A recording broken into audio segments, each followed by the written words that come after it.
Hey songwriters, welcome back to another edition of At-Home Songwriting.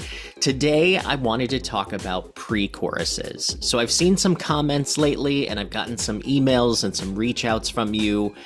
You've watched the verse workshops, you've watched the chorus workshops that are on the YouTube channel, you've watched writing from a title. If you haven't checked out the other workshops that the online meetup group does, definitely check that out. And if you want to attend the workshops live, you can join the online community absolutely free at athomesongwritingcourses.com. That's athomesongwritingcourses.com.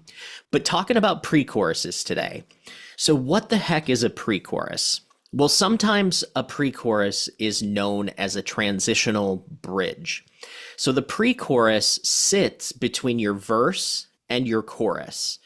And a lot of times songs can be effective with verse, chorus, bridge, chorus, right? Or maybe sometimes there's a third verse after a bridge. I'm not a huge fan of third verses. I feel like if you need a whole third verse, you might have too much to write about, but that's more of a commercial songwriting thing. That's for another topic. But let's talk about this concept of going from verse to chorus. Your verse, remember, is there to set the scene. It's establishing the who, the when, the where, the what, sort of establishing who's singing, who are they singing to, why are they singing to the listener.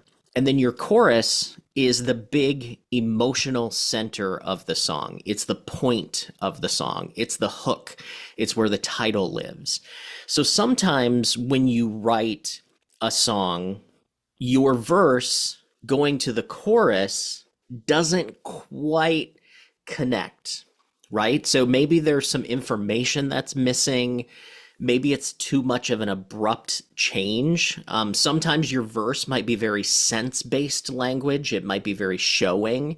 And then your chorus is ultra telling, so more emotion, more feelings-based. And sometimes there's just too big of a contrast there. So the pre-chorus has two jobs. So the pre-chorus can be where you give us a little bit of extra information to bridge the gap between your verse and your chorus. So the first reason why you would add a pre-chorus is to give us a little bit more information that transitions from the verse to the chorus. The other reason why you would have a pre-chorus is you would want more contrast between your verse and your chorus.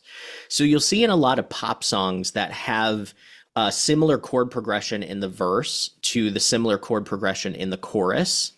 A lot of times, in order to keep your listener engaged, writers will add a pre-chorus that has kind of a build or a contrasting chord progression that sort of splits your verse and chorus. So it gives you a chance to give your listener some new audio material.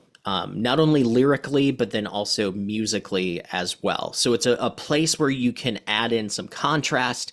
So you're taking your listener on this journey. So it's not all kind of monotone and just not going anywhere. So that's another reason why you would add a pre-chorus.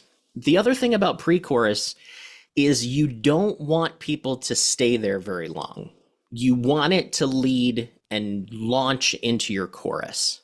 So a lot of times you will see pre-choruses being shorter than other sections. You'll also see that the chords don't resolve. The chords don't go to the tonic. They don't have a cadence. They stay very open, very unstable.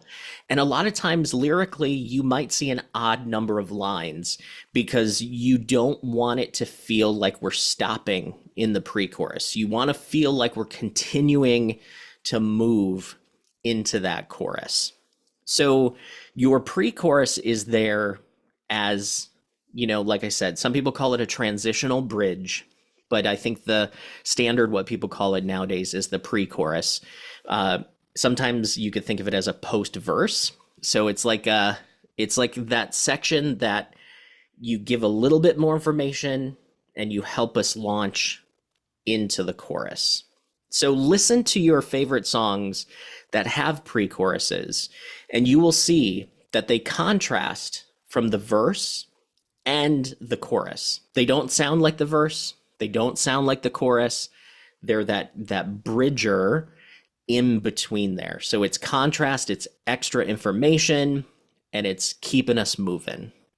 So hopefully that's helpful. I have been teaching songwriting for a while, so if you want to check out some of my online courses, or if you'd like to connect for one-on-one coaching, go to athomesongwritingcourses.com. There's a free guide on how to use rhyme with intention. So how to use rhyme as a tool, not as a necessity. And there's some other free stuff there too. So go to athomesongwritingcourses.com.